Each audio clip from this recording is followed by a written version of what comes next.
Good afternoon again. I'm Kevin Kirkpatrick, the Executive Vice President and Managing Partner of Metropolitan Group here in Chicago, and we're very pleased to welcome you to Women as Change Agents, a Thought Leaders Forum. Do you feel like change agents today?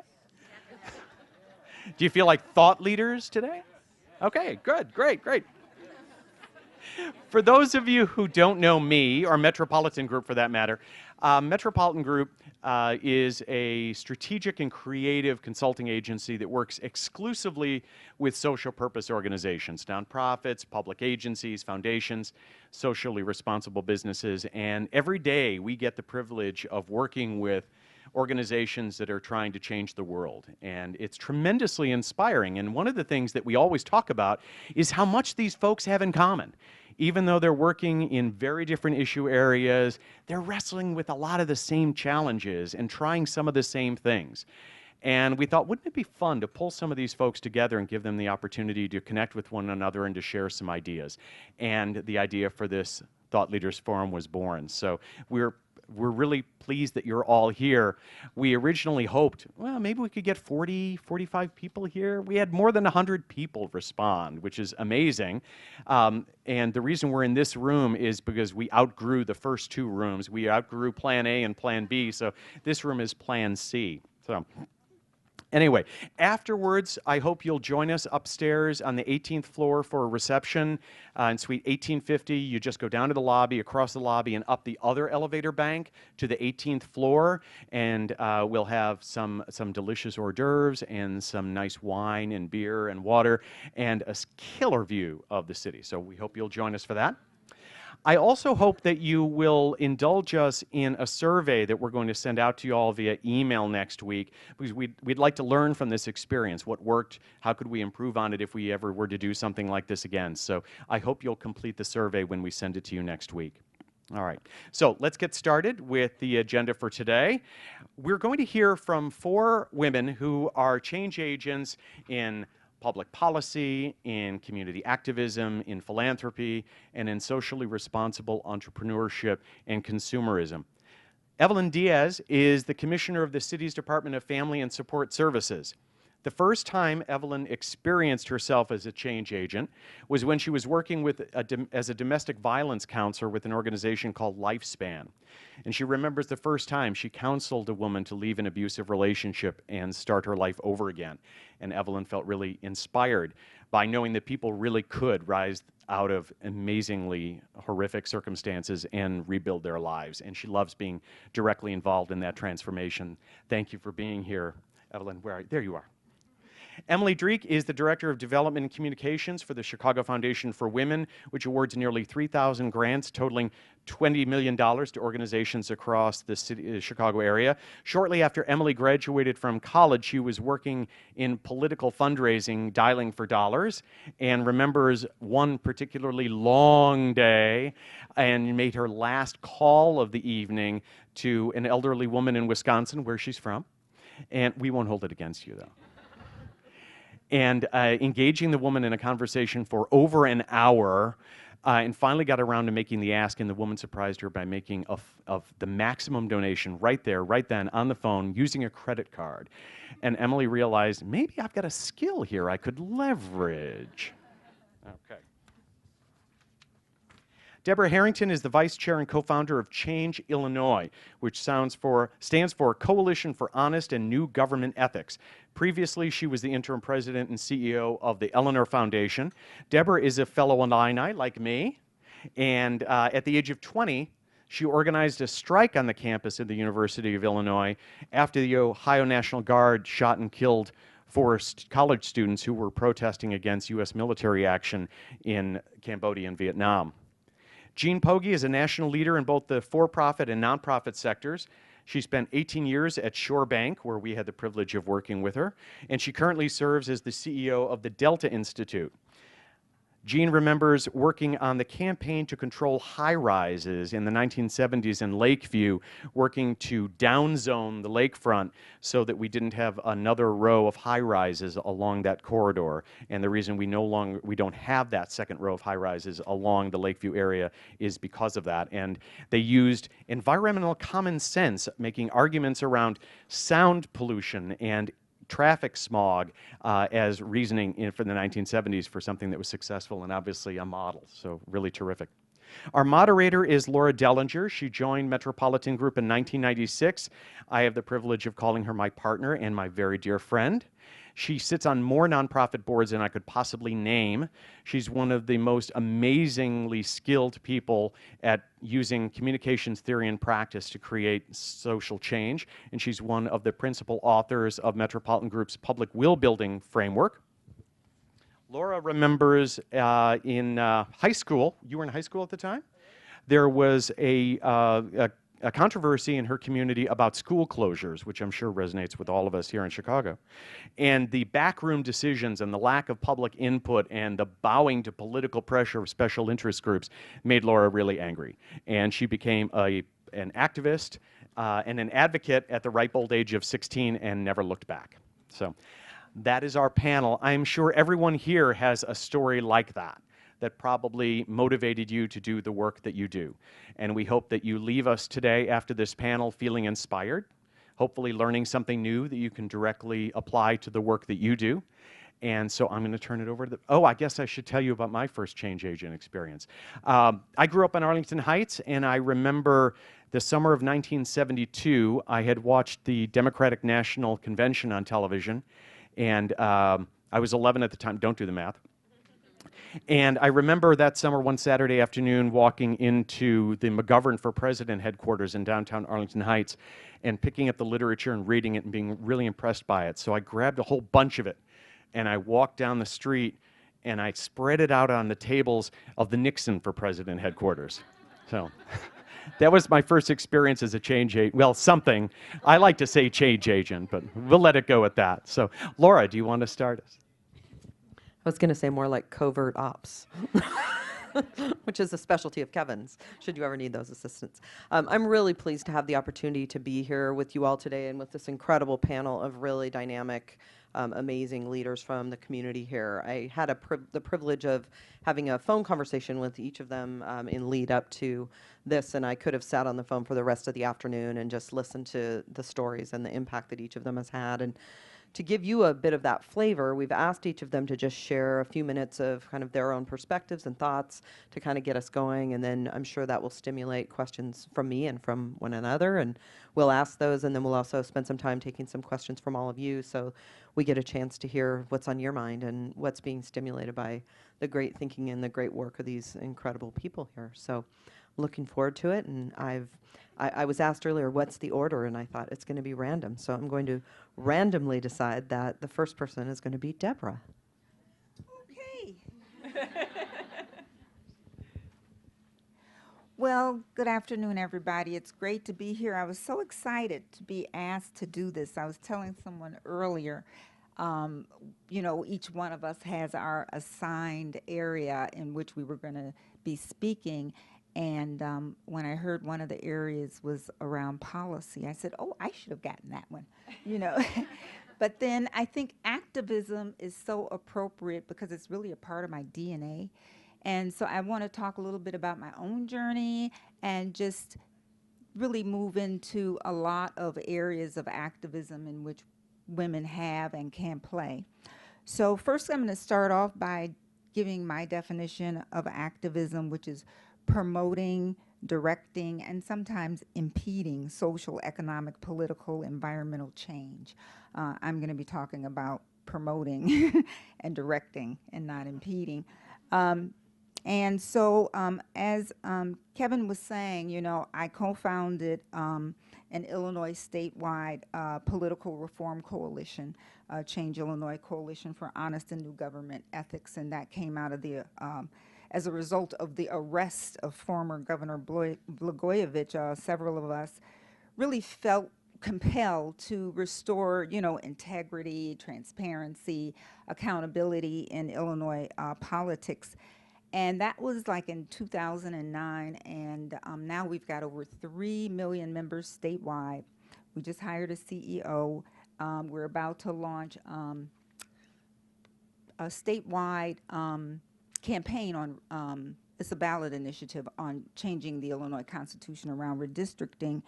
And we also won first ever historic legislation in Illinois, which is campaign finance limits. You know, politicians in Illinois could get unlimited contributions. And so I think that's part of the problem with the pay-to-play politics in our state. So, you know, we're very proud of that. So, you know, as I said, in terms of activism, it takes so many shapes and forms. And I want to talk a little bit about some of the women activists who have inspired me and who I've also collaborated with. And one was Dawn Clark Netsch, who recently passed away, who was a giant. And she was an important voice for reform. And she, for me, was a shining model of an activist who was ahead of her time. You know, she served as Illinois comptroller in 1990 and also ran for governor 4 years later. And really, Dawn's depth of knowledge and wisdom was invaluable to our winning the campaign finance legislation. And I think that speaks so much to really working with people who can really help inform and elevate our thinking about issues. Another one is Paula Wolf, an executive at Metropolis Strategies, and she's been an invaluable leader in the fight for criminal justice reform, something that when I was at the Woods Fund of Chicago, you know, as president, I made that, well, even before I became president, but really made that one of our grant-making areas. And so very few foundations were doing that at the time. So I looked at my job at the Woods Fund as an activist and an advocate and used that to, you know, really try to make a difference in that domain. And so, and also I just have here Jean Rudd, who was the former president of the Woods Fund, and led the foundation for 21 years. I think she set the tone, and she was a mentor. It's just so important to have mentors who really enabled me when I moved into that position to spearhead grant making using a racial equity lens, which I was, before I stepped down, really was trying to influence other foundations to do that. Another thing is just about women and our ability to support each other. And about every 3 months or so, I meet with the same handful of women activists who serve as my advisors and therapists and role models and encouragers. And it's an amazing circle of trust and honesty that has become essential to informing not just my social justice agenda, but also my life journey. And these intimate and affirming encounters give me agency. And while it's not unique to women, I believe our empathic and holistic analysis of issues is a tremendously powerful asset. And, you know, all too often women find themselves behind the scenes, you know, and don't receive credit for our contributions and recognition. Or as Margaret Thatcher put it, former Prime Minister of the United Kingdom, so aptly put it, if you want something said, ask a man. If you want something done, ask a woman. You know, I just want to say, when you consider the inequities of society, you know, environmental pollution, financial justice, equal rights, and all of those things, you know, activism really becomes a moral imperative. I mean, it's just, how can you not? So I sincerely hope that every person in this room today has their own call to action. I think it's a matter of enlightenment and empathy and engagement. So just don't stand there, you know, jump in with both feet. Don't stand on the fringes. And I just want to say, you know, as a young woman, like I said, activism gave me agency, but it also allowed me to find my voice and see myself as a leader and demand my seat at the decision-making table. And so it's helped me also appreciate the necessity and responsibility to challenge my assumptions. For example, being a woman of a certain age, I've witnessed our media, you know, evolve from really smart and incisive reporting to almost just like entertainment. And so we have to look at those things and do our own sort of critical analysis of those things. I just want to also say mentorship and leadership development is an essential and increasingly part of my activism. And I stand on the shoulders of many fierce women warriors. And we've got Mr. Saquon Lawrence in the audience. I don't know, I think you're the only guy here today. I love it. So in that regard, I want to say we don't only stand on the shoulders of women, but some men too. And I just want to say, don't underestimate the power of the purse. And I have borne witness is being in philanthropy in ways in which revenue through charitable contributions, and I'm sure Emily's going to talk more about this, can greatly advance a cause. It might be a more passive form of activism, but in many ways can be equally as potent as being on the front lines. My only cautionary note here is, you know, if you look at things like the U.S. Supreme Court decision that on Citizens United that now defines corporations as people, you know, for better or worse, and I certainly see it as worse, it, you know, this ruling continues to influence, you know, special interest in Washington, and we see that happen all the time. So in closing, being an activist must be a state of mind before it can be a state of being. And I sometimes see the world around me as all too morally and culturally corrupt, and I get overwhelmed, and I'm sure other people do too. What do you do? Where do you start?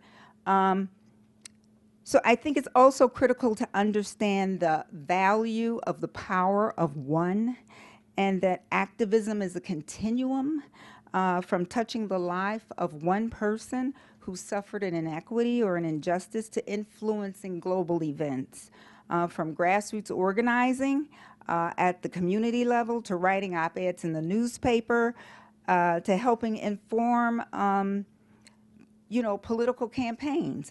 And I often wonder how many new activists were inspired and emboldened by President Obama's first electoral campaign, and if they've remained equally engaged today.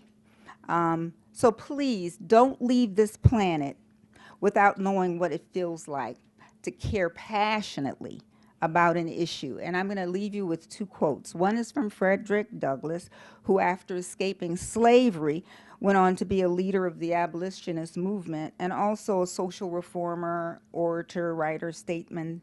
And this is one of my favorite quotes. And it goes, "Power concedes nothing without a demand. It never did, it never will." And the other quote is from Ella Baker, and she was a civil rights and human rights activist from the 30s, and her career spanned over 5 decades. And she was a behind-the-scenes activist who worked along some of the most famous civil rights leaders of the 20th century. And she said, "Give light, and people will find the way." And so I just want to leave you with, let's each and every one of us be that light. Thank you. Thank you, Deborah. Start making notes, ladies. I know there's questions. And gentleman. I'm gonna skip down to the other end and give Jean the mic and let her talk a little bit about her experiences. You're a tough act to follow. So I'm delighted to be here, and thank you all for coming. I have a phrase that comes into my brain when I'm in groups like this, "in the company of women," which I find so precious. So thank you for being in my company today. I was asked to talk about women in business and women as consumers. And I started thinking about this, and I did all kinds of research about women businesses. We all know they create more businesses than men, and that they find niches that no one else finds, and so forth and so on. But I started thinking, what makes them different, and what makes women different as consumers? So I came up with a short list that I'd like to share with you. First of all, in my experience of women in business, they integrate values of money. They don't separate those things. And those values may be family values, they may be mission society values, but they're totally integrated and often motivating. The reason they go into business is that they want to have a different kind of life with their family. So I think that's one difference. Secondly, when they have resources, when they're successful in business, they first take care of their family. And that's true not only in this country, but worldwide. I think the thinking in international development is that you put your money into the women because that will improve the whole society, whereas men often have other things to do with their money. We won't go there. The other thing is team building is their first instinct. I was struck, I saw Eileen Gordon, who used to run Corn Products. They've now changed their name to Ingredient, one of those great branding names. And she was speaking about her company, which has now just jumped into the Fortune 500. And the first thing she talked about was her team. And I've seen small women, not small women, but women in small business talk about their team of 2 or 3 people. So that's our first instinct. Let's go build the team to get the job done. Reinvention is often common. I think that's why women so often find unusual opportunities for business. They find those little niches. They look at a holistic system and say, wait, this piece is missing, and I want to do that piece. Eileen Gordon was even saying that. She said there aren't women CEOs in the Fortune 500 when she started, and she said from day one that was her goal. And that's another really interesting thing about women is that they tend to have very strong goals, and they're passionate about those goals. Men have that too, and women are often believed to not be as goal-directed as men. But I tend to see them as equally goal-directed, but they look at goals in a much more holistic manner. And then the final thing is, and this often comes through in consumers as well as women in business, is that they are motivated to make the world a better place. You know, and I don't know if that comes from our ability to be mothers, our ability to think broadly, and to multitask, and to ask directions, and all those things that we do well. But we think about what does this contribute to the world. And I've seen that time and time again with business leaders. And I think that's a really special, wonderful thing. Now, I just want to share with you a couple of experiences that I've had where women have, in business, really been change agents. And I want to start on the consumer side. As Kevin mentioned, I was at ShoreBank for a long time. And what I was struck with is ShoreBank was really the leader in gathering up deposits, bank accounts from people all over the world, and they would use those to make loans in disinvested communities. Time after time, our customer base was predominantly women. Time after time, there'd be study of women as, or of social investors, and they would find that women lead the way, and they bring their husbands and their male colleagues along with them. And I was always struck by that because, again, it's that integrating money and values that I think is so special and really makes a difference. And I was particularly struck by the first development depositors at ShoreBank were all women. They were nuns. Catholic women religious were the first one who put their money down where it counted. And for years, we had over 300 orders of nuns that banked with us. And they did that because they believed in it. And then many of these orders of nuns, as you know, are shrinking. They don't have new recruits. And so they're aging. They don't have a lot of money. And they don't have a lot of new recruits to help them balance their old age. And they would not take their money out. Even though they were getting very low interest rates, even in the time when ShoreBank was having troubles and on the road to failure, nope, we believe in what you do. That's the place where our money should be. So that's sort of the epiphany of what I'm talking about, integrating values with their money. So one of the things that we were asked to do is to talk a little bit about what you all could be thinking about. And I just thought, again, of my experience with women in business. And I have some recommendations for you. First of all, be bold. One of the things that we do that's a strength and a fault is we share credit very easily. And I think that's a very big strength. But sometimes that means we don't give ourselves enough credit and we don't let people know the wonderful things that we do. So be bold, blow your horn. Secondly, go where your heart leads. You know, the women that I know that are successful love what they do. And I think that's a really key to success. And so that means your heart has to be engaged as well as your head. And sometimes that's a hard thing to do because your gut's saying, oh, everybody said go for the money. I should go do this, but I really want to do this. Do what you want to do and the money will follow. Use the power of your purse, as Deborah says. Women as consumers have changed the world in many ways. And we can just look at thousands of products out there that are made better because women really understood what was wrong with them. So I think that's really important.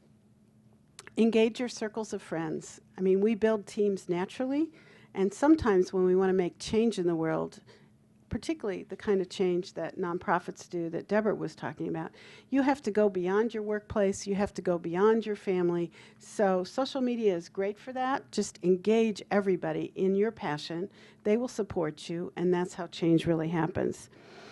And then finally, when you are successful, which you will be, use your money and talent to help others. Bring along, mentor. Be conscious of the fact that no matter how many women CEOs we have, it's still a hard row to hoe, and there are barriers all along the way. And so all of us are responsible to the community of women to make sure that we all come along. So thank you again for being here, and I look forward to your questions later.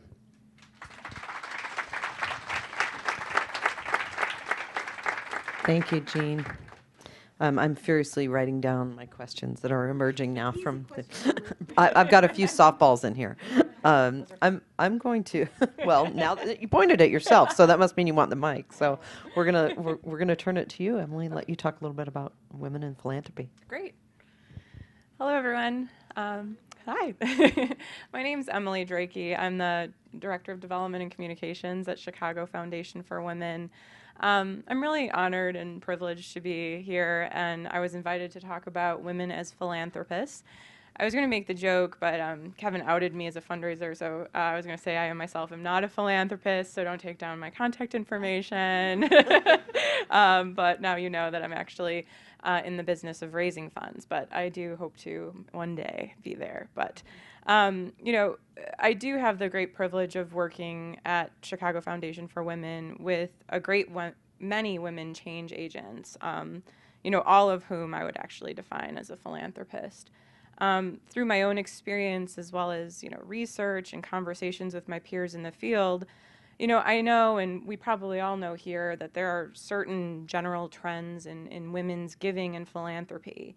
And I think that understanding these trends is really the first step to unleashing the huge, massive potential that exists when it comes to, you know, engaging women as philanthropists to create social change. So, and, you know, as Jean was talking, I was really kind of reflecting because so many of the sort of behaviors and motivations that she mentioned with women in business really do transfer when you think about women as philanthropists.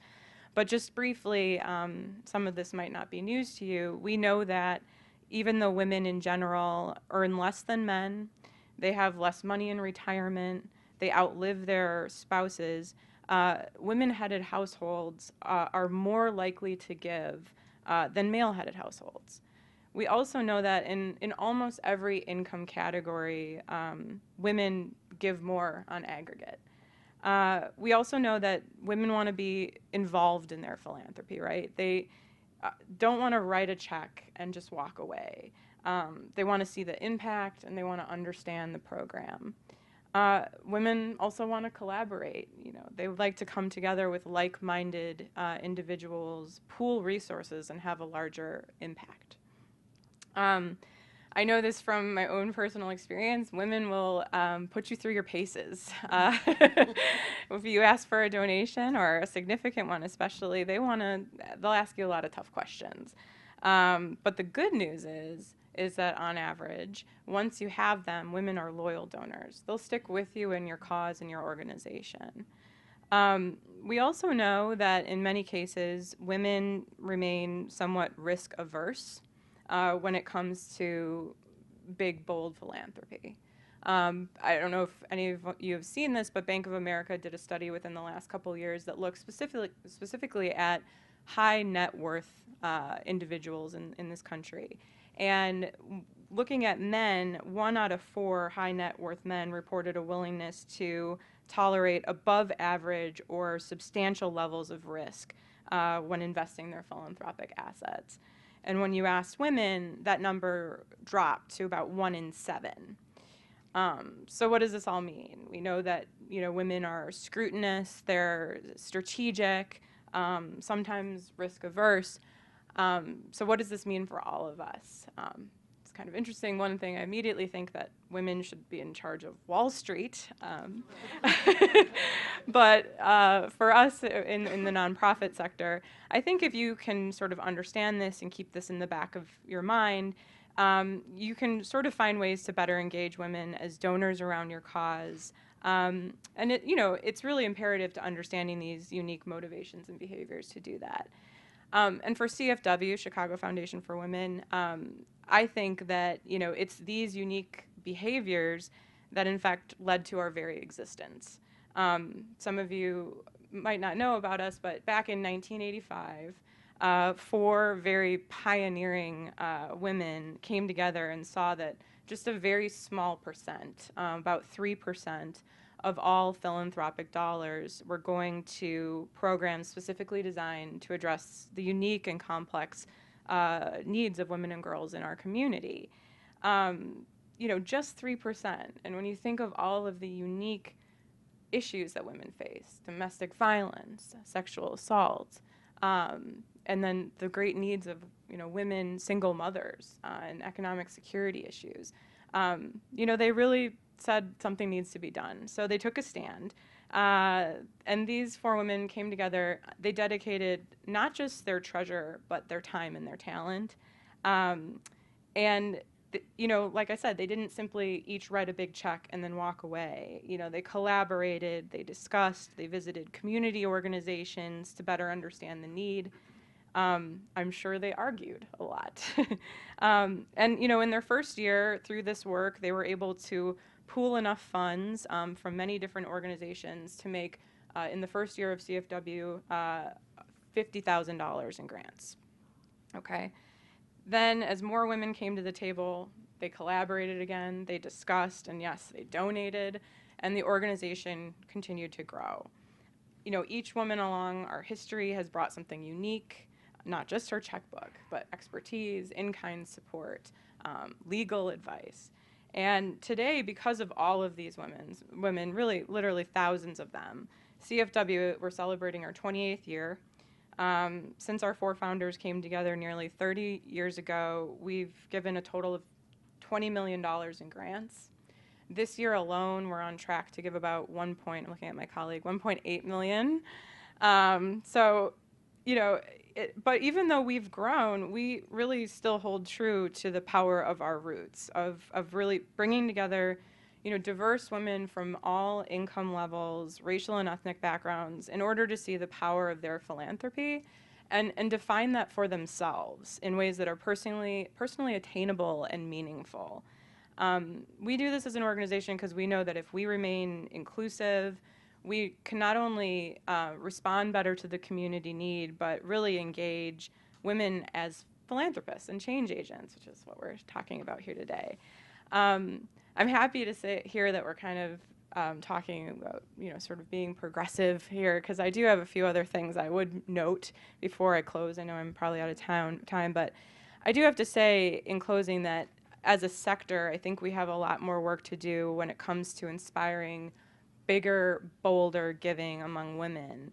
Unfortunately, even as more women gain access to wealth and begin to take more ownership over their own philanthropy and making those decisions for themselves, we have not seen a correlating equitable growth in dollars. And for me, this is somewhat ironic, especially when I think about women's issues. We know reproductive justice is not something that's been solved, especially if we look at the last few years in our political environment. Domestic violence in the city is woefully underfunded. So I would make a plug for all the women in the room to think about that. And as Jean said, be bold, but also think about, investing back into the issues that affect women and girls. And I would say that I think there's a great many women who have, much greater capacity than what they're giving, but we have a responsibility as individuals that work in nonprofits and social change agencies to find ways to intimately and meaningfully involve them in our work, because I do think that's the key to sort of ask of your time, and the dollars will follow. So thank you again, for having me here, and I'm really excited to talk more.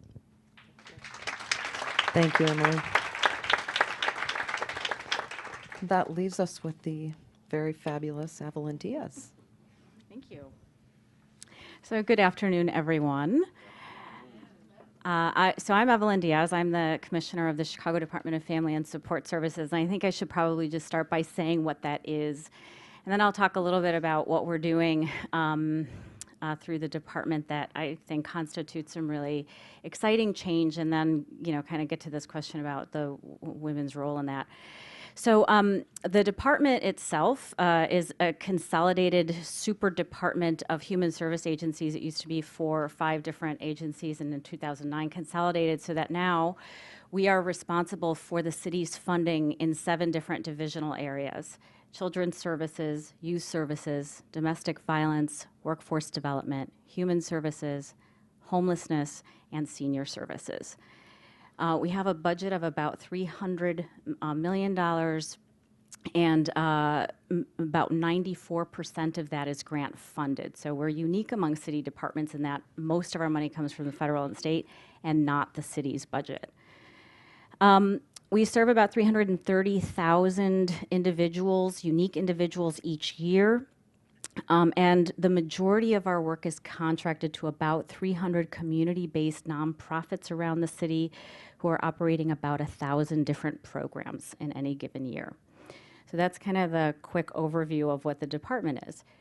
I joined the department as commissioner about 2 years ago with the new mayoral administration, and I came in with a very specific charge by the mayor, which was that he was going to count on me to make sure that we were maximizing every single taxpayer dollar in the kinds of programs that we were running, that we were maximizing the quality and making sure that we were giving people good programs for every dollar, and that we were just eliminating all waste. And so that has been my charge for the past 2 years.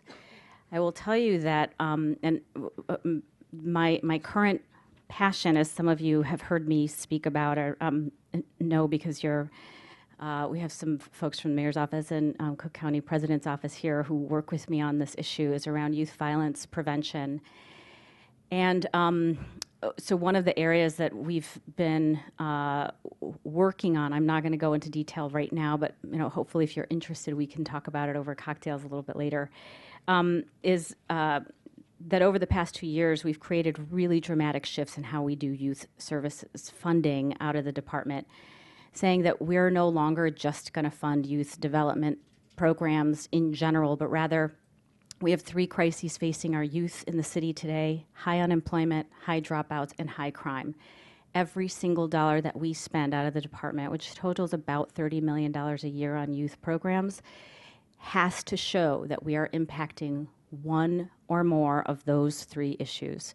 And so that's just to give you a sense of what that means to be maximizing every dollar. What are the social problems that we seek to address, and make sure that our programs are actually moving the needle on those social problems. We're doing that kind of reform in every single of the 7 divisional areas that I'm talking about. They're to different degrees and with some different flavors, but the point is that that is the direction that we're headed, and the result at the end of the day is going to be to significantly tighten and focus how we're supporting social programs in the city of Chicago. We're going to be more strategic. We're going to measure our impact more rigorously and systematically than we have ever done before. And so that's kind of a sense of the kind of change that's happening in the department. In the field, lots of change is happening. Change is happening because in the field of social services, so much money is drying up. Organizations are closing their doors. They're merging together. They're finding that they have to change the way that they do business, or they'll have to close their doors. And so we're also at the table, at some policy tables, to think about how we work together on collective impact strategies. The field itself is changing, and we're at the table to start thinking about how we do that in a smart way while still serving the needs of the most vulnerable in the city. So in preparing for this, for the theme of this forum today, I found myself really struggling around this issue about women as change agents in this field. Now, again, I don't represent all policymakers, obviously, and all public policy. My field is social services, and it is a field that is dominated by women. And so I don't, I'm asking myself, what is it that I do in terms of implementing these reforms at the department that is uniquely woman? I was having a very difficult time seeing that, right? And one of the problems that I had was it felt like every time I tried to zero in on some of those, like, what's the woman characteristic of something that I'm doing, it seemed to say in the negative that like men weren't doing that. And so a couple of disclaimers. I really did not want to be in a position of kind of painting with a broad brushstroke, like women are this way and men are this way. Robert Wordlaw, who is the executive director of the Chicago Jobs Council, who I had the privilege of working for 8 years, I credit as being the most important mentor in my career. He helped me develop as a leader, and I owe my being in this position in large part to him. He is still inspiring and mentoring some women who are in the audience today. And so there's that. There's also the fact that in my work right now around violence prevention, I'm recognizing that men play a huge, and will be playing a really huge role in addressing one of the most pressing problems facing our city today, this gun violence issue. They're going to be serving as mentor to some of our mentors, to some of our most troubled young males. And I found myself moving more toward engaging men as part of these solutions. And I think we have to do that or we're going to fail. So because I have all this stuff going on, right, about men, I didn't want to like block them out by saying there's something, special about the way we're doing reform in my department. That said, I also really believe that as long as there are social issues that impact women specifically, women's health, women's well-being, women's safety, women's dignity, women's economic security, as long as those social issues exist, and they do, there will always be a need for women leaders to take up that mantle, to call the issue, and to make sure that we're getting attention and resources put to solving those issues. We've started to see that when I came into the department around domestic violence. It's true that if you don't pay attention to the issue, it's like the law of entropy. Things devolve into chaos. People, if we're not staying on top of the issue, people start getting really lazy about their roles and responsibilities around this particular social problem. And so who is going to call the attention to that? Who's going to put things back on the right track? Who's going to demand the change, demand the funding? That's going to be women. And so to steal a phrase from my friends over at Women Employed who are celebrating their 40th anniversary this year, their tagline is, "It's up to us." One of my favorite taglines in all of the nonprofit world is to say that, in fact, if we're going to see big change happen in issues that specifically affect women, it will be up to all of us to call that. On the issue of domestic violence, it's true that we're seeing a slight uptick in the number of domestic violence calls that are responded to. Our hotline takes 30,000 calls per year. Just to give you a sense of scale here, 30,000 domestic violence calls is what we take on our helpline each year.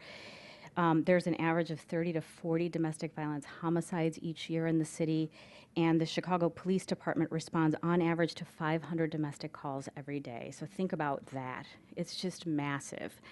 And it's true that we don't have enough resources to meet every single one of those needs. And it's going to be women who keep the issues at the forefront of policymakers' mind. And to further disclaim, I didn't ask for this, but Mayor Emanuel has decided that domestic violence is going to be one of the issues that is a priority for him and that he will champion. He has already given us $2 million. We'll be building with this the first domestic violence shelter, new domestic violence shelter that the city has seen in decades as a result of that. So I didn't go to him and ask for that. He really stepped up and saw that this was an issue that mattered for the city. And so so I guess what this means for me, and I'll put the question to you, so I guess it's fitting that I'm the last one up here so that we can have this conversation, is that, you know, as a kind of a woman policymaker, I can do the entire job entrusted to me, that implement the reforms across the department, regardless of whether I'm a woman or not. But there is something about, it strikes me that being a woman in the position makes me much more sensitive to, willing to stand up for the issues that are unique to women, investing more in sexual assault services and human trafficking and teen pregnancy, and just paying attention to these issues as being really important. Last thing I'm going to put out there on this issue of violence is I had a really interesting conversation with some girl empowerment groups who wanted to know what about the girls? You're funding lots of programs for boys, and there's what about the girls? And so we kind of went back and forth about why we have to invest in boys on this violence problem, especially since the boys are the ones who are picking up the guns.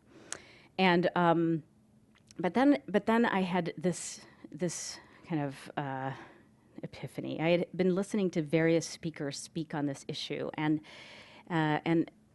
the importance of changing the culture around violence in communities. And in that, it seems to me that women will play a very important role in changing culture. Somebody said, Dr. Prothero Stith, who is an expert on youth violence, she comes at it from a public health perspective, said, think about Mothers Against Drunk Driving. Think about the movement that mothers started around this particular issue across the country. A similar movement is going to be needed to stop the gun violence. And there's a role for moms and sisters and aunts and women leaders to play in that role. But also, I challenged her, and I'll say this to everybody else as a challenge as well, as we think about violence. Girls are part of what's the dynamic that happens in schools, right? They're involved. Some of the problems are caused by somebody hit on somebody's girlfriend, or girls got into a fight and then the brothers get involved in the retaliation. And some of the girls have been known to be instigating some of the problems. They're part of the code of silence. And the moms and the sisters and the cousins, they all make up this community. And so there are some interventions that are possible in working with girls. And I don't think that as a field we've given that much thought. I don't think there's a whole lot of program responses or interventions designed to tackle that particular issue with girls. So a challenge to us all to give that some thought. And with that, I will end. Thank you. Thank you, Evelyn. Well, I must confess I have about 40 questions. I'm not going to directly ask you to answer any of these right this minute, but I've got questions about mentoring. I've got questions about prevention. I've got questions about how you accept credit without being perceived as a fill in the blank. I've got questions about how you use the power of your purse personally. Not meaning person, but I've got questions about what is the courage that allows you to step forward. So there's just lots and lots of questions kind of floating around in my mind, and as I was thinking about that, I was sort of reflecting on my own kind of personal journey as a an activist and an advocate, and I think the mentoring thing really rose for me as a big through line because, like Evelyn, all of my mentors have been men. And so it's very interesting when I think about it, and yet I think I probably have 20 young women that I've mentored.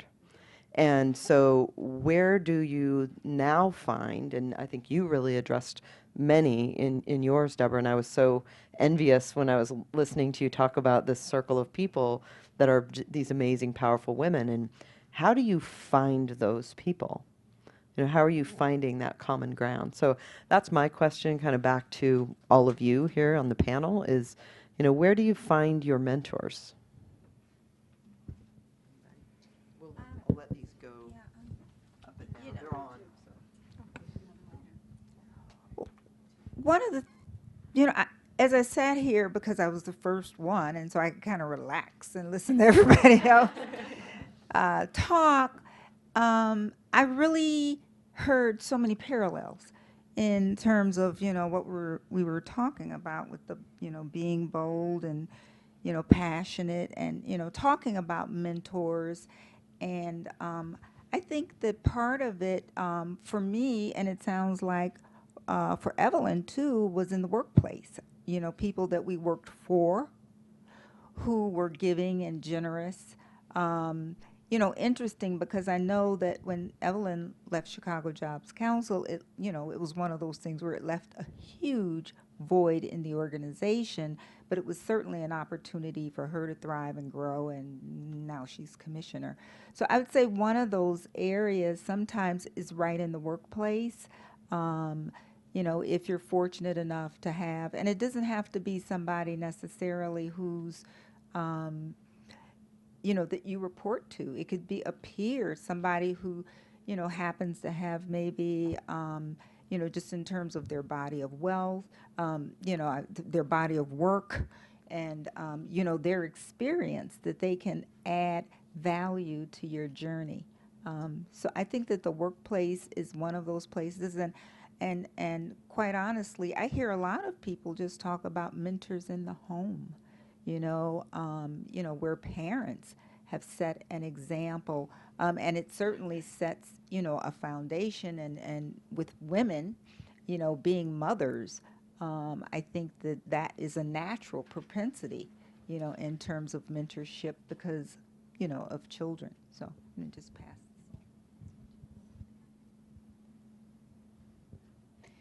Well, I've been, privileged to work with a great many awesome women. Currently, I do, and I look to many of them for mentorship on a daily basis. But starting in fundraising, it can be a bit of a thankless job. And so my first boss really was the person who kept inspiring me and kept me going and helped me persevere.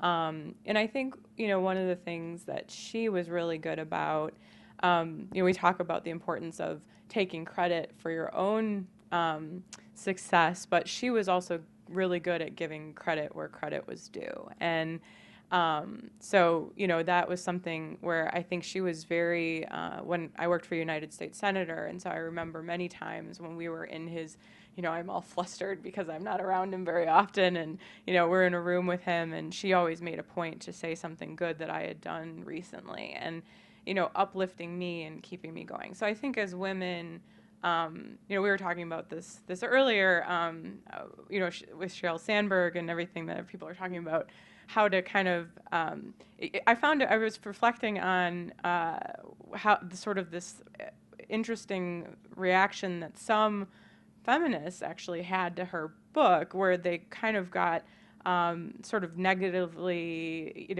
a little upset with her because she wasn't addressing sort of the systemic barriers and structural issues that women face. But at the same time, aren't we looking for women to be leaders and to really take up that mantle? And if we start kind of, once they get there, breaking them down as much as we can, I think we as women aren't really helping to advance women. So that's a long way of saying that I think, definitely mentors in the workplace. And then also, if you see a woman doing something good, you should give her credit for it. So.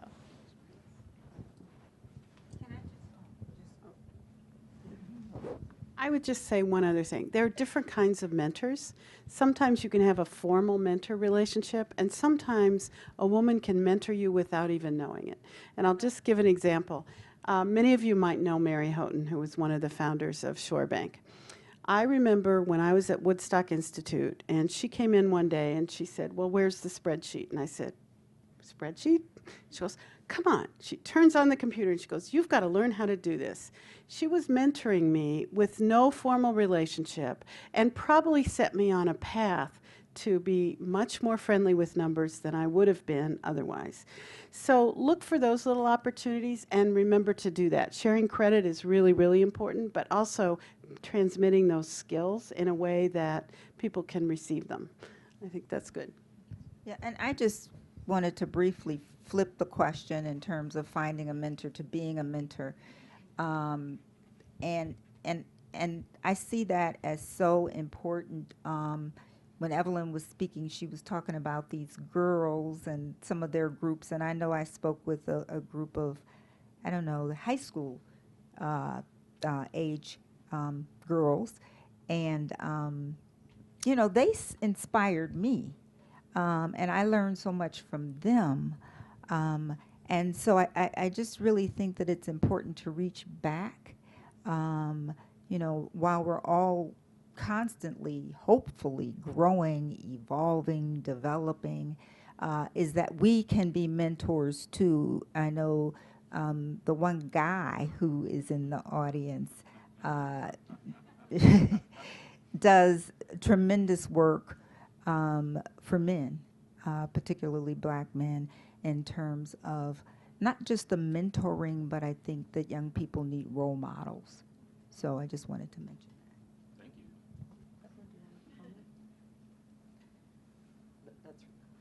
My own mic's not on. I've got everybody else wired, but I'm not wired for sound here. I think that's really helpful and interesting, and I'm curious also, and then we'll turn it out to you all for questions. But I'm curious also, how do you, or is this a problem? I'll out myself, I guess. It's really difficult for me as a woman in a leadership role to take credit for what I do. Like to a ridiculous level of difficult, like dismissing comments, appreciation, you know, and it's taken me a while to realize that part of my job as a leader is to say thank you. And even if I ultimately feel like I'm unworthy or undeserving of whatever was said or done and that it really wasn't me, there's this whole big group of people involved and I want to share the credit and not take credit myself, I realize that part of my job is to say thank you. But is there another way, or is there a mechanism or a magic pill or something that you all have done that allows you to just be in that and to just receive that appreciation and to take credit in a way that you can really feel it? I'm hoping the silence doesn't mean there's not a magic way, because I was counting on it. I've been waiting for the answer here. Well, I think everybody said it in their remarks in one way or the other, but I just like the idea of being bold. I think part of taking credit is taking risk and stepping out, and people will notice. So I don't think that it's really, you know, incumbent upon us to, you know, be out there and try to actively take credit. But I think that, you know, when we as women express how dynamic we are and what strong leaders we are and how much we have to offer and how much value, you know, we contribute to society in so many different ways. If we're able to, I think, communicate that and walk the talk with great confidence and conviction, I think in a lot of ways people take note. And so, you know, because, you know, the reality is that women are like diminished in so many ways or just ignored, just like my quote, you know, from Margaret Thatcher was, you know. And so I think that we know that as a society. So we have to step out and we have to be bold. So that's my reaction. I would say a couple things like that about that. One, I remember when I was a volunteer for Women Employed years ago, again in the 70s, and they were working on insurance jobs. And they taught me the context, and they helped me understand what I was doing. I was working for insurance companies at the time, what I was doing and how I deserved credit for that. So it was a circle of women who gave me support, information, and confidence. And then I used that and went back and said, I want more money.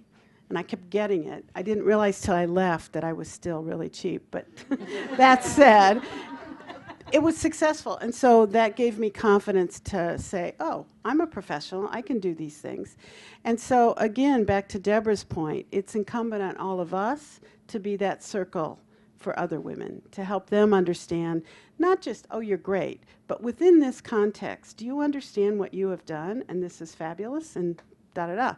And that makes it easier for us. The second thing I would just say real quickly is that taking credit for yourself is hard, but taking credit for the causes and the organizations that we believe in is not hard.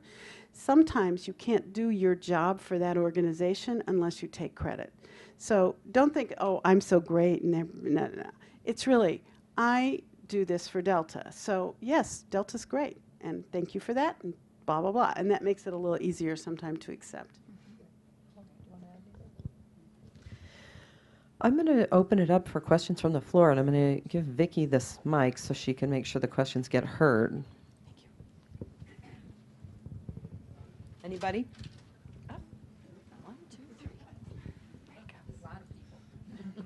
Hello. Thanks, everyone. It's so great to hear everyone's ideas. Commissioner Diaz, I also just want to acknowledge and thank you for not wanting to start a sentence with "women are this way." I really reject that thinking, especially as a queer person.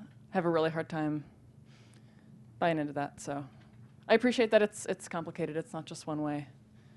One of the things I wonder from everyone in the panel is what you think like the feminist issue of our time is right now. Just wondering what, if you had to say the most important thing to us right now, just wondering what it would be to you. Who wants to take that one first?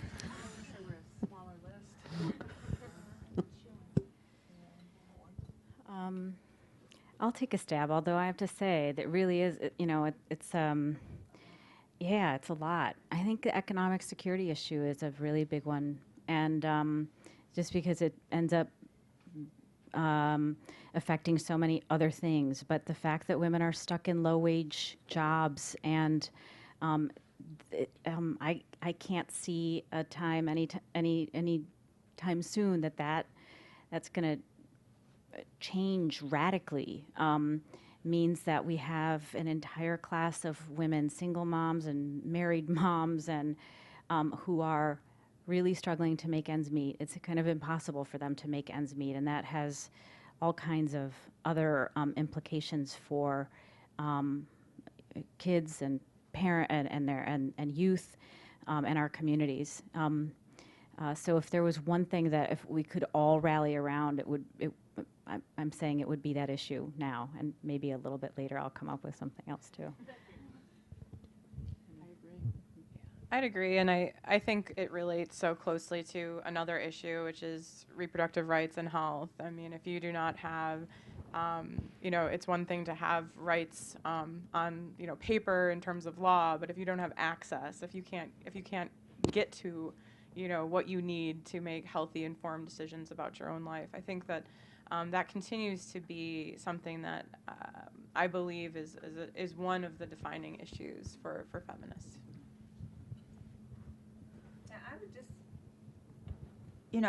My last, I'm on the journey to retirement. My last job was as interim CEO of the Eleanor Foundation, and the focus is economic security for women, and I think that really made such an impact on me, because I'm like all over the place in terms of causes, in terms of policy.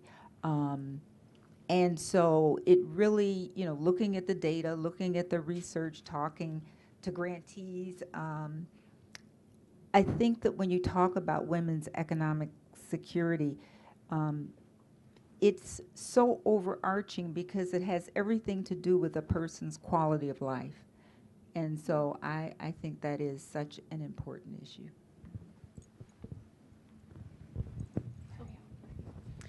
Hi, Maria Pesqueira with Mujeres Latinas en Acción, and just sort of quickly say, just because I have a real quick moment, another feminist issue that's related to economic security to us is comprehensive immigration reform, because all those things you talked about, healthcare, low wages, all of that, reproductive health is related to not having immigration reform. And I ask all of you as women, as feminists, to please see it as more than 51% of immigrants who are documented are women, to see it as a women's issue. So off that. But my question, but anyway,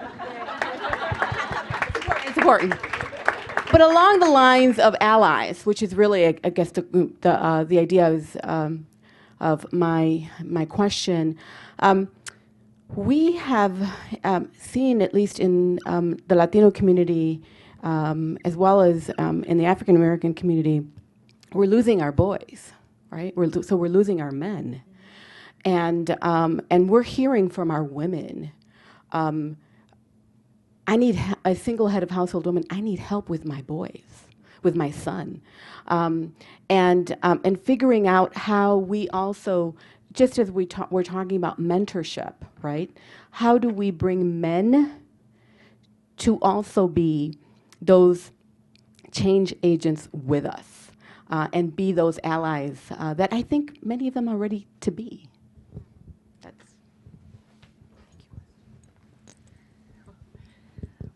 Well, I think it starts with, framing the narrative.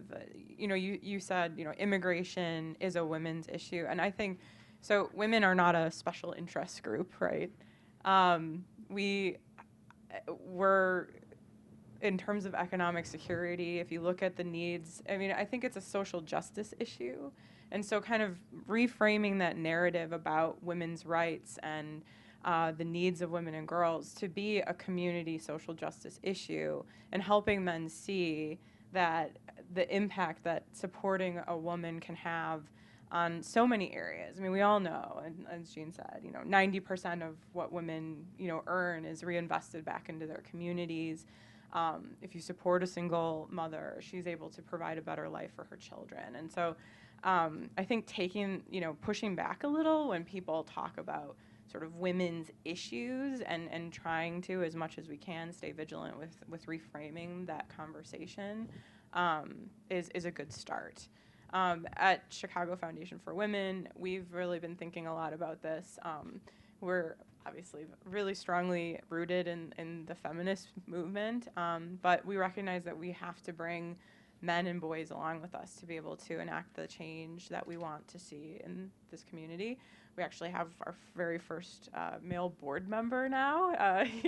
He's much like the man in this room a lot, but he holds his own, and I think he greatly understands the issues that are impacting society. He has, I think, 3 or 4 daughters, and he knows. So I think there's a way to dialogue and create that conversation to help men see that again, we're not a special interest group, and these things directly impact their lives. So I'm just I told Saquon I was gonna shout him out from the stage, so it turned out he didn't know he was gonna be the only guy, but he did say he hoped so. So I want to call you out for that. But Saquon has an organization called Fathers, Families, and Healthy Communities, and I think he's onto something. First of all, he showed up here today, so he just needs a round of applause, right? Because he understands that that building strong families and communities means getting men back involved in families and responsible for raising their children and supporting the moms who are raising those children. And he's doing it with an innovative model. So he's made the decision, he and his guys, to ally themselves with this cause, right? And so, unfortunately, there aren't very many programs like Saquon's out there. And so I think that he's onto something. I agree completely with your point. And I think we just need to be looking at groups like Saquon's. I think his funding is, I'm really plugging you now, okay? His funding is about to end soon. And we really need to kind of keep up those programs and pull them toward us. Because I think, yeah, it's a big part of what we're trying to achieve here. Saquon, did you want to say anything on this subject? I agree. I'm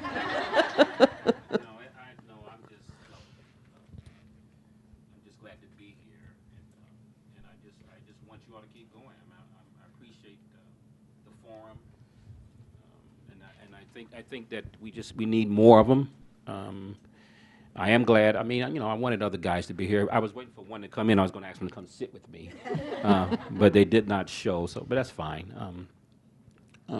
I will say one thing though, that this idea of men and women. I mean, I'm going around the country and I'm talking about this all the time, and I'm always looking for kind of the females in the room. And they, we have men's night, right? Every Monday night, there's no women allowed.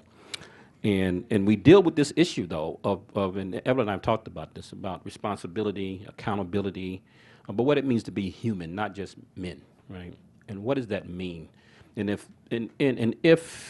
the idea of masculinity, right, is a kind of social biological construct, and if it's about these ideas around protection and providing, if that's what it means to be a man, then we're in trouble, right? Because if it's that narrow, we're in deep, deep trouble, right? And so our challenge is to get men to think more expansive, right, about what it means. And we need allies, and we see this forum as and you all as kind of our allies in this. Our work is about strengthening families, and we don't see a way to do that if you have balkanization around gender. We think it's impossible. So I'm just glad to be here. So, did that make sense? Yeah. Yeah. Thank you. I think it's really interesting what you said, and I resonated also with what you said about, gender is not that simple. And I think one of the things that I'm constantly amazed by in our work is the degree to which whatever kind of change you're advocating, there is a fundamental basis around what people want. Everybody, well, let me put it in the affirmative. Everybody wants to live in a safe, stable, viable, thriving community. Nobody wakes up and goes, gosh, I'd really like to live in a crappy place that's falling apart where no one has access to anything. Nobody wants that. But we forget that that's the root of why we're all coming together around change in the first place. And I was thinking when you were talking, Emily, like as a progressive, I really resonate with it's a social justice issue. But if I try to have that conversation with somebody who's not a progressive, they go, what's social justice and why do we need it? And everything seems fine to me, But if I start from a more fundamental place of it's about having better places to live and work and play and learn, people go, oh yeah, I want that, and all of a sudden we have a different kind of common ground. And I think that's really true whether you're a man, whether you're a woman, whether you don't identify in either way, and it doesn't really matter at the end of the day if we're approaching it from that lens. And I think we all have a chance to bring different gifts to the table, regardless of gender or how we identify. And sometimes I think the labels are helpful because they help us to look at different pieces of the puzzle and how we can mobilize people. And from a communication perspective, that's important. But from a kind of how do we build movements around the things that need to get better, I think that basic reducing it down to just the fundamentals is just so important. So I really appreciate what you had to say. Anybody else want to? We got time for, I think, one more probably. Or two more. We'll do two. There's one right there on the line and one right there. Hi, my name is Kim Jones, and my question is actually for Jean. Well, I often look at like corporate mastheads, looking to see like who's the leadership of of organizations. So you see this whole list of, let's admit, white men. And it's most times when you see women in roles, it's in sort of the softer. It's legal, it's human resources, it's marketing. And so, as a woman who kind of ran, you know, the profit and loss area of a corporation. Can you talk about your experience with that, you know, at Shorbank? You're absolutely right, Kim. It's important that women get into those P&L roles. And there are more women doing that, and I think that's wonderful. It's hard because, you know, you have to play to strengths that aren't always natural, you know, which is assertiveness, quantitative, you know, goals and measurements and all that kind of stuff. And it's game playing. It's very competitive, right? So, you know, you either love it or you don't. And I think more women love it than they know, because look at women playing soccer. I mean, you know, women are in sports now, and women are in corporations now, and the smart corporations understand the importance of diversity. I've heard that time and time again from C-suite people. Well, you know, our consumers are diverse. We better be diverse at our management team. And so, you know, it's not enough anymore for most of them to have HR be a woman, maybe a lawyer. They really are looking for women who can play the game and do that successfully and really help them understand what the needs of their consumers are. So I think it's getting better. It's painfully slow. So. Thank you. My name is Mary Kay Devine, and I'm from Women Employed. So first, thank you for all of the shout-outs from the stage. But it's interesting because many of you talked about the power of the purse.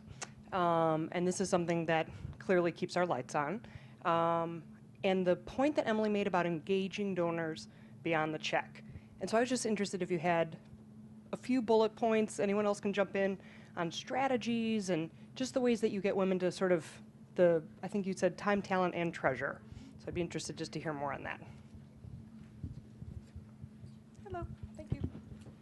So one of the best strategies that we have, so we're a community foundation. As you know, we give grants. We're not a direct service organization, and Women Employed is one of our grantees, and very proud to support that work. But we have some tough decisions that we have to make twice a year. We go through this process. Currently, CFW, even though we have grown, we're only able to fund 1 out of every 7 requests that we receive.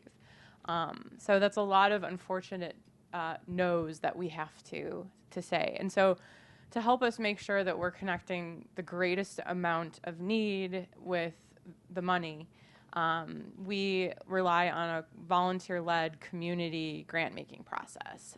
So we bring together many of our donors, community activists, thought leaders to look at the requests that we receive.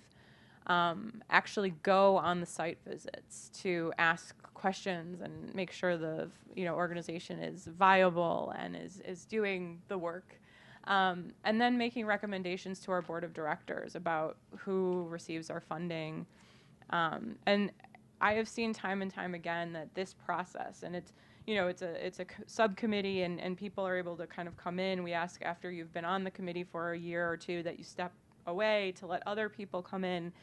And it's been just such a great resource for CFW in terms of donor cultivation and getting people really on the ground, literally, seeing the work that we're able to fund, but also teaching women about the power of philanthropy and of grant making and sort of being strategic about the gifts that they make. And so that's one very real example of how we're able to do that.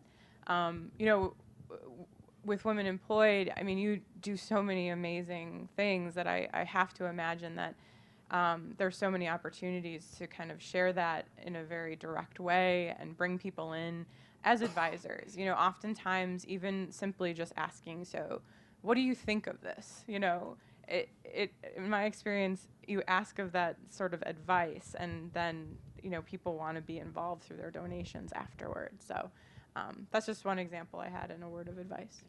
Lizzie, I'm going to let you be the last question. Here, I'll even grab this. I got it. I don't have any problem being bold. So my name's Lizzie, and I work at Howard Brown Health Center. And I really appreciate all the talk as a younger person about mentors and being mentored. And I think, my generation has less of a problem taking credit, no offense. But thanks to all the women in this room, all the women that came before us. I do want to hear more about the talk of the mentorship reminded me that in a lot of discussions, if this was maybe a panel on male leadership, which probably would not happen, but I don't think there'd be as much discussion about mentors. I think there'd be a lot of talk about, men as independent actors. So I want to hear something or your thoughts on women as independent actors when, maybe a mentor is not available or you're between mentors, anything like that. So if y'all have any thoughts about that, I'd love to hear.